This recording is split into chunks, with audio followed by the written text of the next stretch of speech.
Jeremy Fisher. Once upon a time there was a frog called Mr. Jeremy Fisher. He lived in a little damp house amongst the buttercups at the edge of a pond. The water was all slippy-sloppy in the larder and in the back passage, but Mr. Jeremy liked getting his feet wet. Nobody ever scolded him, and he never caught a cold. He was quite pleased when he looked out and saw large drops of rain splashing in the pond. "I will get some worms and go fishing and catch a dish of minnows for my dinner," said Mr. Jeremy Fisher.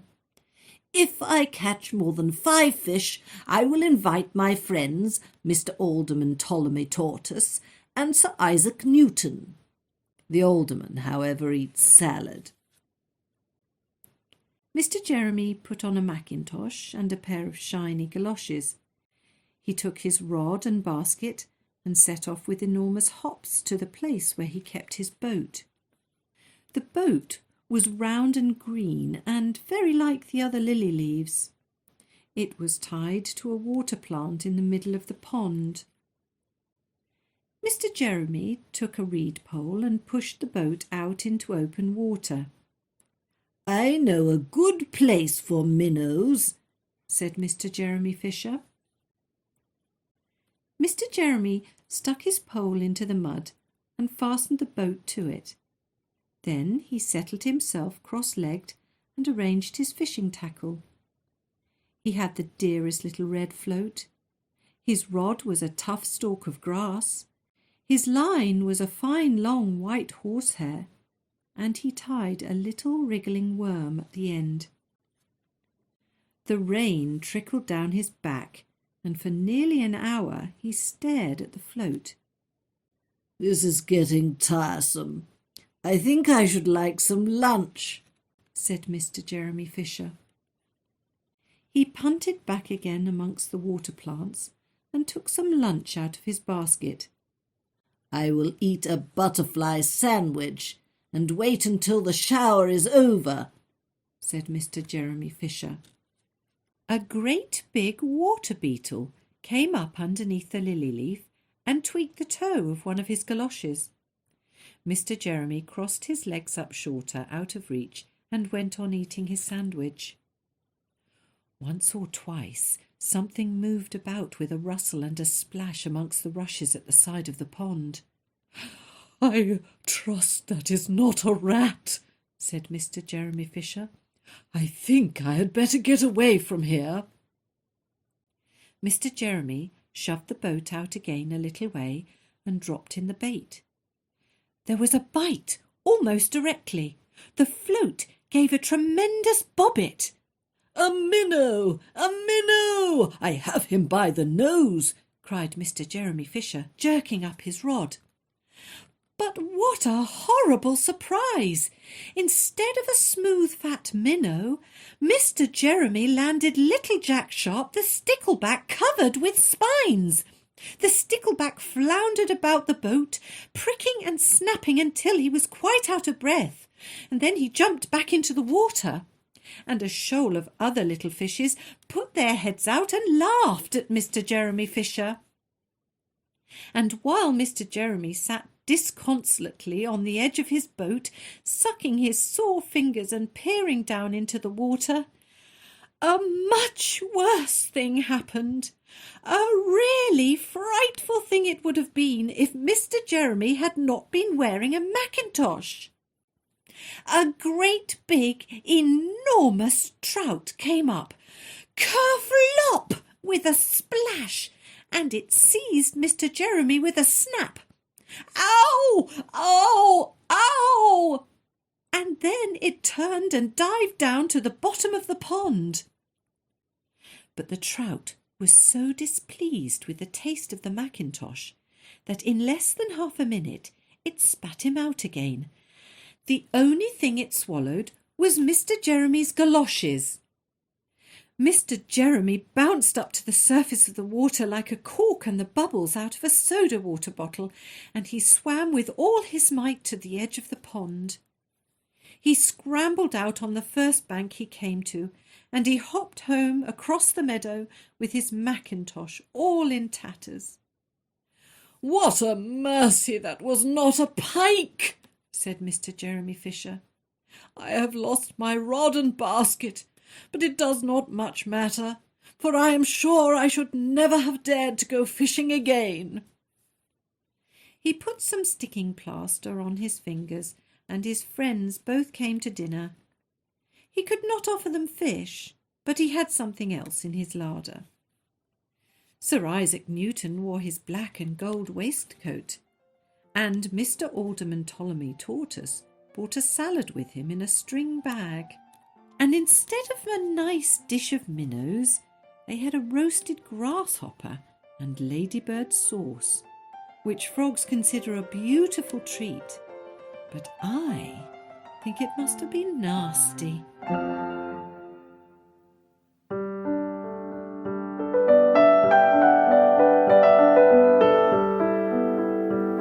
Once upon a time, there was a little girl called Lucy, who lived at a farm called Littletown.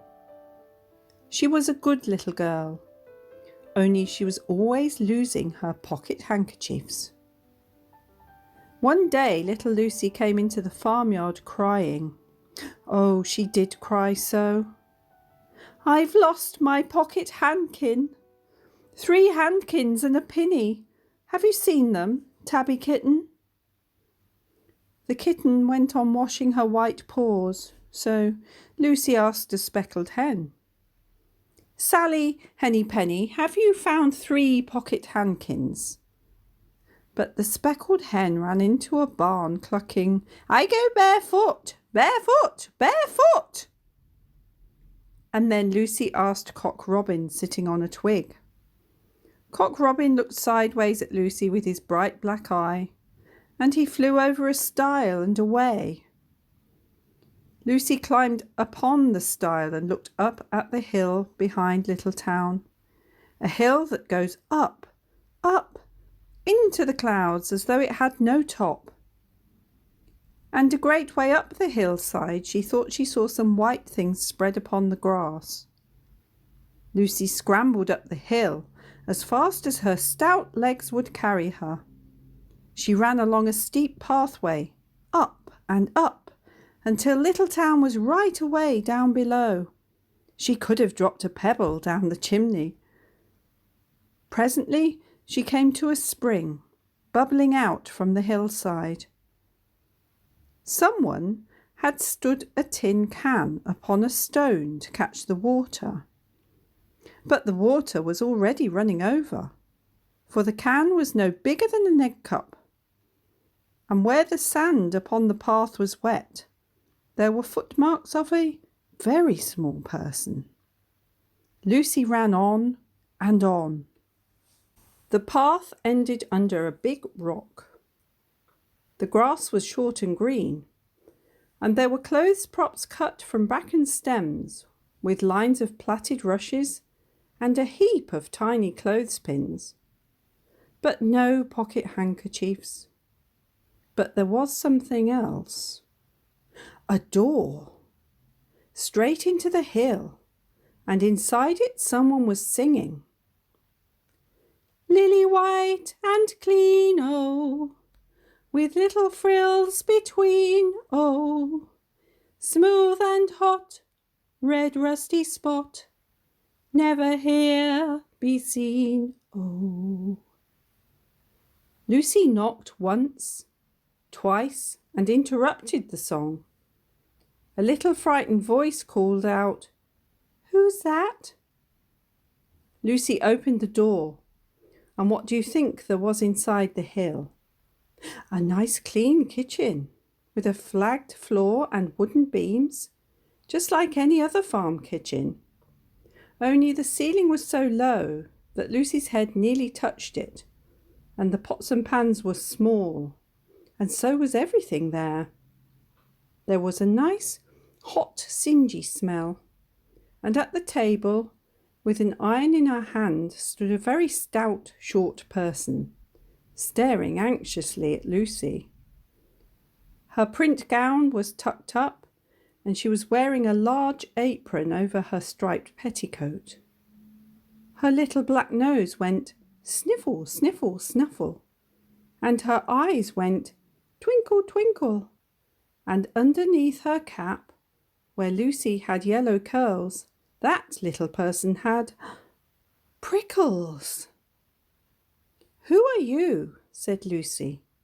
"Have you seen my pocket handkins?" The little person made a bob curtsy. "Oh, yes, if you please, ma'am. My name is Mrs. Tiggy-Winkle." "Oh, yes, if you please, ma'am. I'm an excellent clear starcher." And she took something out of a clothes basket and spread it out on the ironing blanket. "What's that thing?" said Lucy. "That's not my pocket handkin." "Oh, no, if you please, ma'am. That's a little scarlet waistcoat belonging to Cock Robin." And she ironed it and folded it and put it on one side. Then she took something else off a clothes horse. "That isn't my pinny," said Lucy. "Oh, no, if you please, ma'am. That's a damask tablecloth belonging to Jenny Wren. Look how it's stained with currant wine. It's very bad to wash," said Mrs. Tiggy-Winkle. Mrs. Tiggy-Winkle's nose went sniffle, sniffle, snuffle, and her eyes went twinkle, twinkle, and she fetched another hot iron from the fire. "There's one of my pocket handkins," cried Lucy, "and there's my pinny." Mrs. Tiggy-Winkle ironed it and goffered it and shook out the frills. "Oh, that is lovely," said Lucy. "And what are those long yellow things with fingers like gloves?" "Oh, that's a pair of stockings belonging to Sally Hennypenny. Look how she's worn the heels out with scratching in the yard. She'll very soon go barefoot," said Mrs. Tiggy-Winkle. "Why, there's another handkersniff, but it isn't mine. It's red." "Oh, no, if you please, ma'am. That one belongs to old Mrs. Rabbit, and it did so smell of onions. I've had to wash it separately. I can't get out the smell." "There's another one of mine," said Lucy. "What are those funny little white things?" "Oh, that's a pair of mittens belonging to Tabby Kitten. I only have to iron them. She washes them herself." "There's my last pocket handkin," said Lucy. "And what are you dipping in that basin of starch?" "They're little dicky shirt fronts belonging to Tom Tit's mouse. Most terrible particular," said Mrs. Tiggy-Winkle. "Now I've finished my ironing, I'm going to air some clothes." "What are those dear soft fluffy things?" said Lucy. "Oh, those are woolly coats belonging to the little lambs at Skelgill." "Will their jackets take off?" asked Lucy. "Oh, yes, if you please, ma'am. Look at the sheep mark on the shoulder.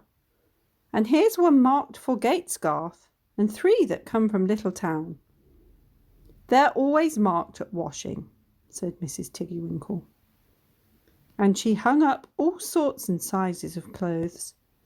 Small brown coats of mice, and one velvety black moleskin waistcoat, and a red tail coat with no tail belonging to Squirrel Nutkin, and a very much shrunk jacket belonging to Peter Rabbit, and a petticoat, not marked, that had gone lost in the washing, and at last the basket was empty. Then Mrs. Tiggy-Winkle made tea, a cup for herself and a cup for Lucy. They sat before a fire on a bench and looked sideways at one another. Mrs. Tiggy-Winkle's hand holding the teacup was very, very brown, and very, very wrinkly with the soap suds, and all through her gown and her cap there were hairpins sticking wrong end out, so that Lucy didn't like to sit too near her. When they had finished tea, they tied up the clothes in bundles, and Lucy's pocket handkerchiefs were folded up inside her clean pinny and fastened with a silver safety pin. And then they made up the fire with turf, and came out and locked the door and hid the key under the door sill. Then away down the hill trotted Lucy and Mrs. Tiggy-Winkle and the bundles of clothes. All the way down the path, little animals came out of the fern to meet them. The very first that they met was Peter Rabbit and Benjamin Bunny, and she gave them their nice clean clothes. And all the little animals and birds were so very much obliged to dear Mrs. Tiggy-Winkle, so that at the bottom of the hill, when they came to the stile, there was nothing left to carry except Lucy's one little bundle. Lucy scrambled up the stile with the bundle in her hand, and then she turned to say good night and to thank the washerwoman. But what a very odd thing! Mrs. Tiggy-Winkle had not waited either for thanks or for the washing bill. She was running up the hill, and where was her white frilled cap, and her shawl, and her gown, and her petticoat? And how small she had grown, and how brown, and covered with prickles. Why, Mrs. Tiggy-Winkle was nothing but a hedgehog. Now some people say that little Lucy had been asleep upon the stile, but then how could she have found 3 clean pocket handkins and a pinny pinned with a silver safety pin? And besides, I have seen that door into the back of the hill, called Cat Bells, and besides, I am very well acquainted with dear Mrs. Tiggy-Winkle.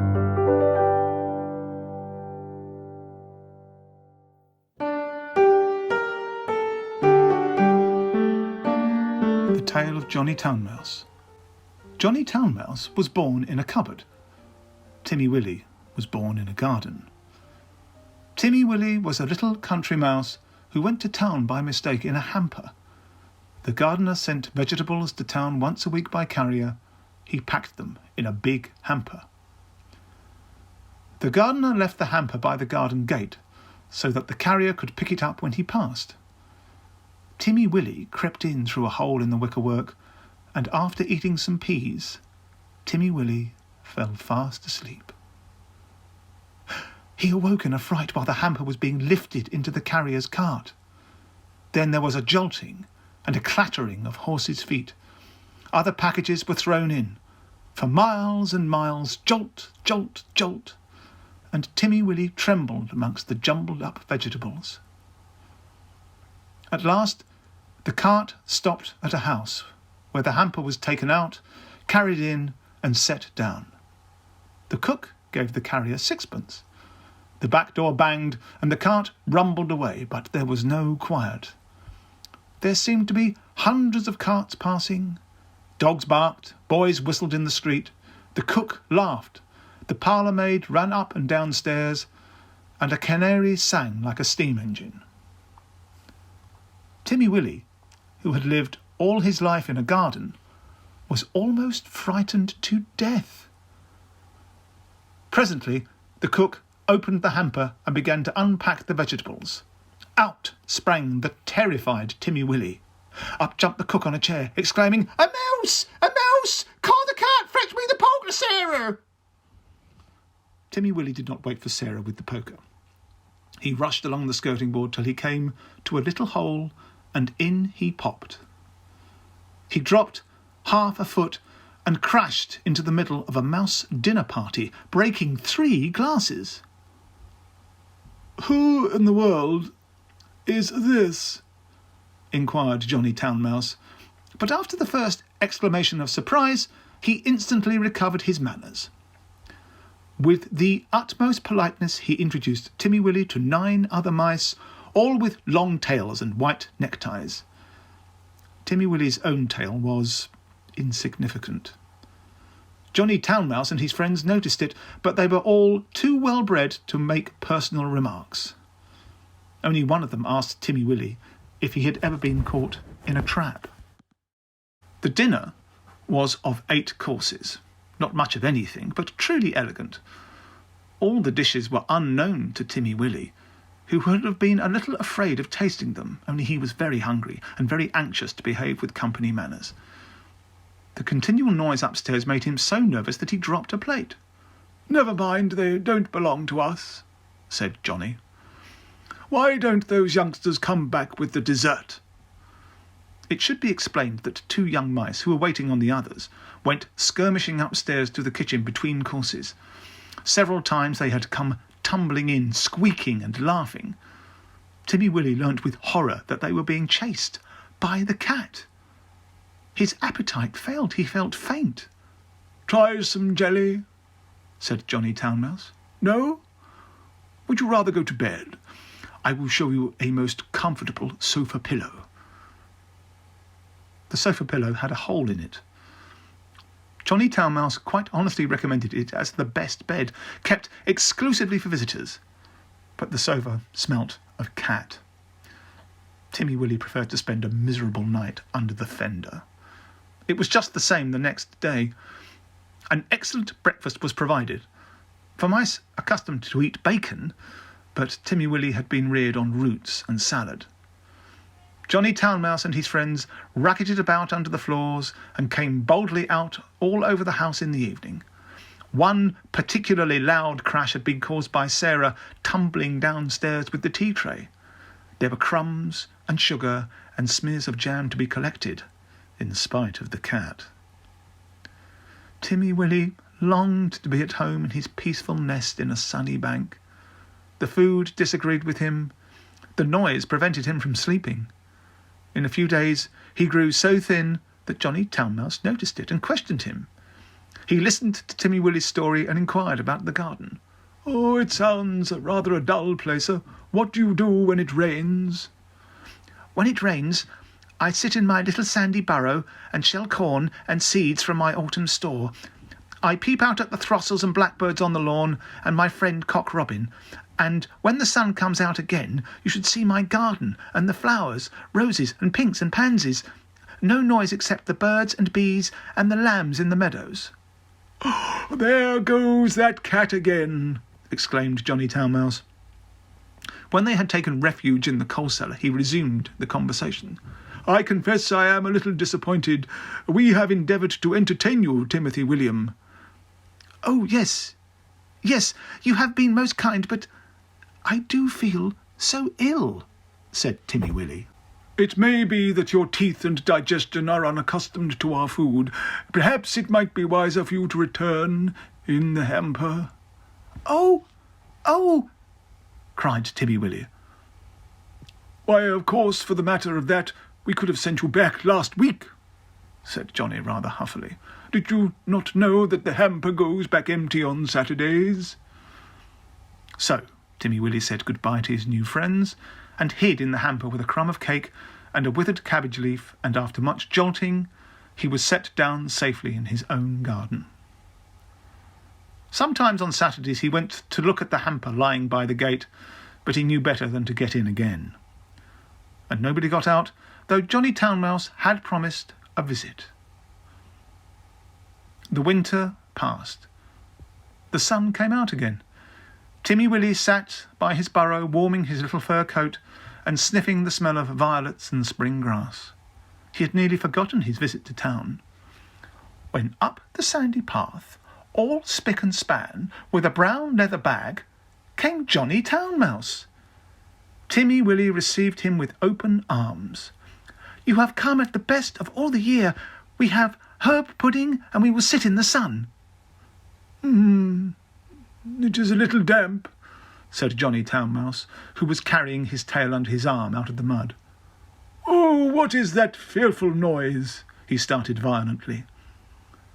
"That?" said Timmy Willie. "That is only a cow. I will beg you a little milk. They are quite harmless, unless they happen to lie down upon you. How are all your friends?" Johnny's account was rather middling. He explained why he was paying his visit so early in the season. The family had gone to the seaside for Easter. The cook was doing spring cleaning on board wages, with particular instructions to clear out the mice. There were 4 kittens, and the cat had killed the canary. "They say we did it, but I know better," said Johnny Townmouse. "Whatever is that fearful racket?" "That is only the lawn-mower. I will fetch some of the grass clippings presently to make your bed. I am sure you had better settle down in the country, Johnny." "We shall see by Tuesday week. The hamper is stopped while they are at the seaside." "I am sure you will never want to live in town again," said Timmy Willie. But he did.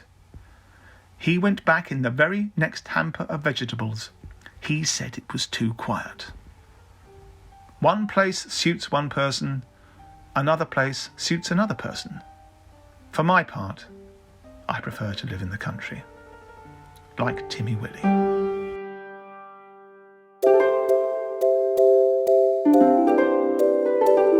The Tale of the Flopsy Bunnies.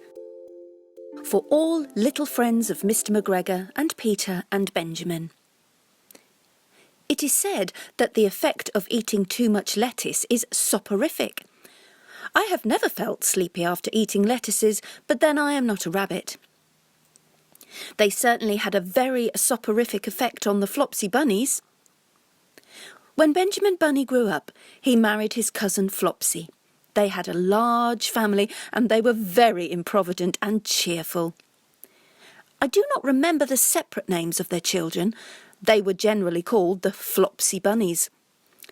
As there was always not quite enough to eat, Benjamin used to borrow cabbages from Flopsy's brother, Peter Rabbit, who kept a nursery garden. Sometimes Peter Rabbit had no cabbages to spare. When this happened, the Flopsy Bunnies went across the field to a rubbish heap in the ditch outside Mr. McGregor's garden. Mr. McGregor's rubbish heap was a real mixture. There were jam pots and paper bags and mountains of chopped grass from the mowing machine, which always tasted oily, and some rotten vegetable marrows and an old boot or two. One day, oh joy! There were a quantity of overgrown lettuces which had shot into flower. The Flopsy Bunnies simply stuffed the lettuces. By degrees, one after another, they were overcome with slumber and lay down in the mown grass. Benjamin was not so much overcome as his children. Before going to sleep, he was sufficiently wide awake to put a paper bag over his head to keep off the flies. The little Flopsy Bunnies slept delightfully in the warm sun. From the lawn beyond the garden came the distant clackety sound of the mowing machine.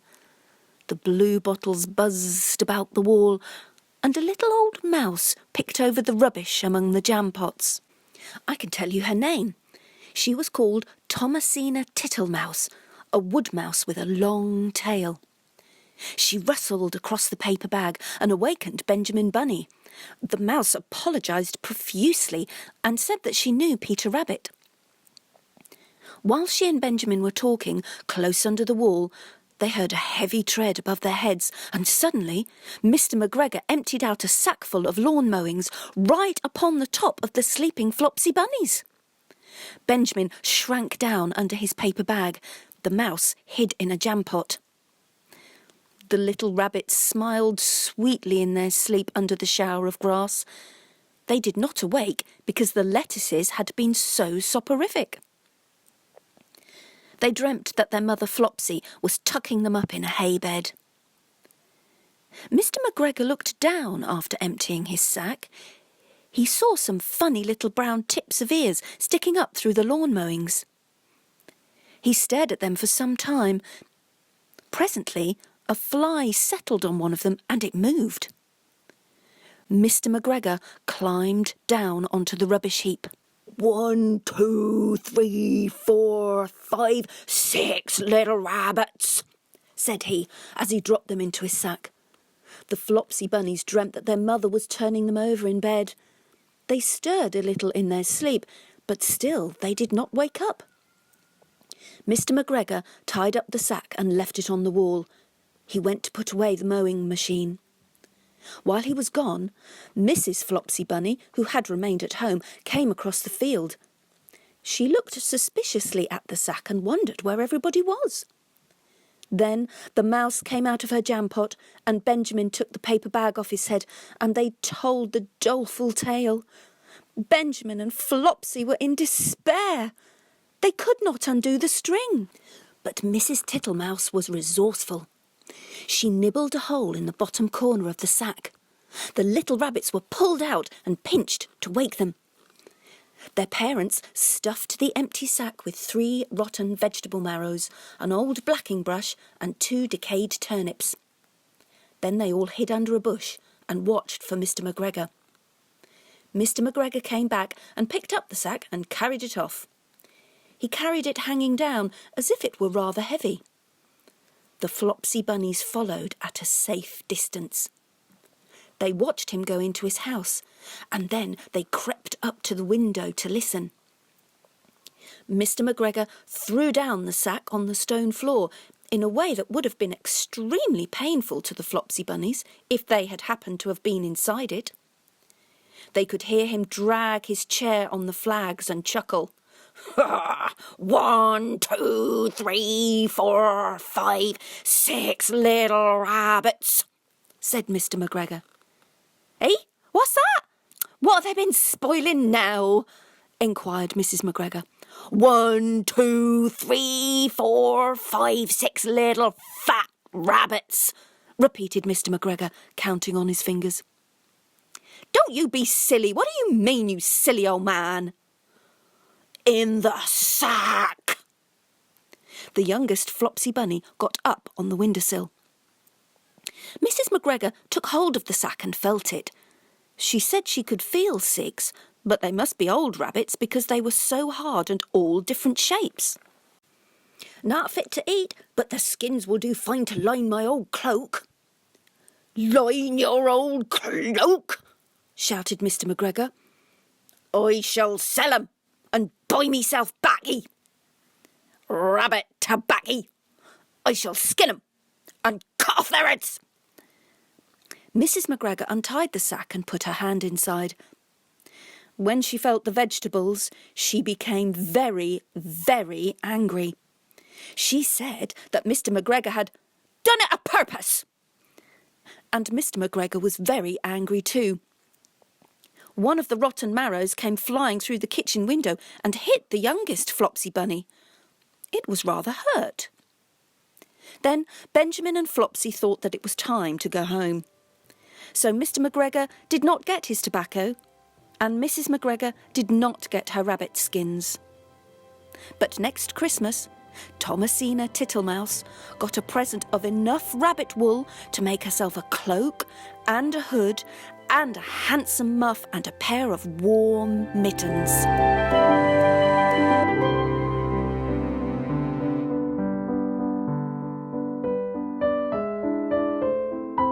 The Tale of the Two Bad Mice by Beatrix Potter. Once upon a time, there was a very beautiful doll's house. It was red brick with white windows, and it had real muslin curtains and a front door and a chimney. It belonged to 2 dolls called Lucinda and Jane. At least it belonged to Lucinda. Jane was the cook. But she never did any cooking because the dinner had been bought ready-made in a box full of shavings. There were 2 red lobsters and a ham, a fish, a pudding and some pears and oranges. They would not come off the plates, but they were extremely beautiful. One morning, Lucinda and Jane had gone out for a drive in the doll's perambulator. There was no one in the nursery, and it was very quiet.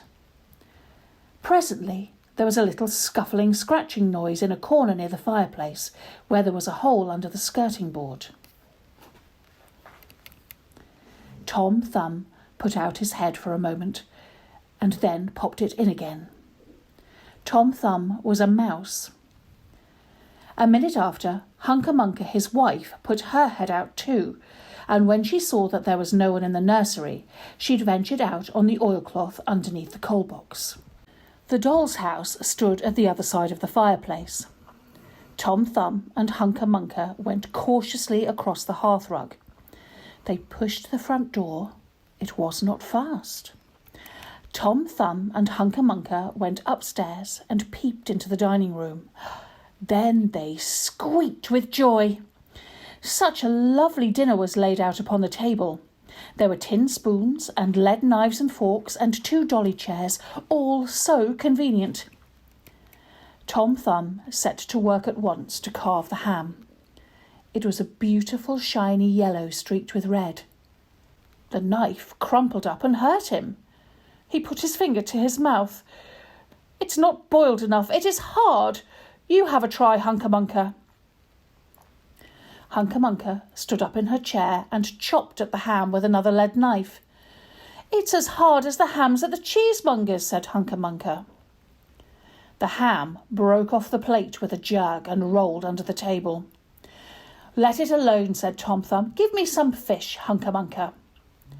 Hunca Munca tried every tin spoon in turn. The fish was glued to the dish.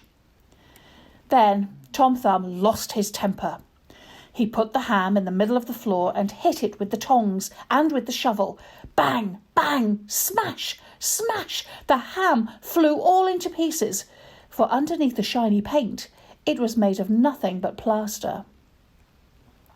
Then there was no end to the rage and disappointment of Tom Thumb and Hunca Munca. They broke up the pudding, the lobsters, the pears and the oranges, and as the fish would not come off the plate, they put it into the red-hot, crinkly paper fire in the kitchen. But it would not burn either. Tom Thumb went up the kitchen chimney and looked out at the top. There was no soot. While Tom Thumb was up the chimney, Hunca Munca had another disappointment. She found some tiny canisters upon the dresser labelled rice, coffee, sago, but when she turned them upside down, there was nothing inside except red and blue beads. Then those mice set to work to do all the mischief they could, especially Tom Thumb. He took Jane's clothes out of the chest of drawers in her bedroom and he threw them out of the top floor window. But Hunca Munca had a frugal mind. After pulling half the feathers out of Lucinda's bolster, she remembered that she herself was in want of a feather bed. With Tom Thumb's assistance, she carried the bolster downstairs and across the hearthrug. It was difficult to squeeze the bolster into the mouse hole, but they managed it somehow. Then Hunca Munca went back and fetched a chair, a bookcase, a bird cage, and several small odds and ends. The bookcase and the bird cage refused to go into the mouse hole, so Hunca Munca left them behind the coal box and went to fetch a cradle. Hunca Munca was just returning with another chair when suddenly there was a noise of talking outside upon the landing. The mice rushed back to their hole, and the dolls came into the nursery. What a sight met the eyes of Jane and Lucinda! Lucinda sat upon the upset kitchen stove and stared, and Jane leant against the kitchen dresser and smiled, but neither of them made any remark. The bookcase and the birdcage were rescued from under the coal box, but Hunca Munca has got the cradle and some of Lucinda's clothes. She also had some useful pots and pans and several other things. The little girl that the doll's house belonged to said, "I will get a doll dressed like a policeman." But the nurse said, "I will set a mousetrap." So, that is the story of the 2 bad mice. But they were not so very, very naughty after all, because Tom Thumb paid for everything he broke. He found a crooked sixpence under the hearthrug, and upon Christmas Eve he and Hunca Munca stuffed it into one of the stockings of Jane and Lucinda. And very early every morning, before anybody is awake, Hunca Munca comes with her dustpan and her broom to sweep the dolly's house.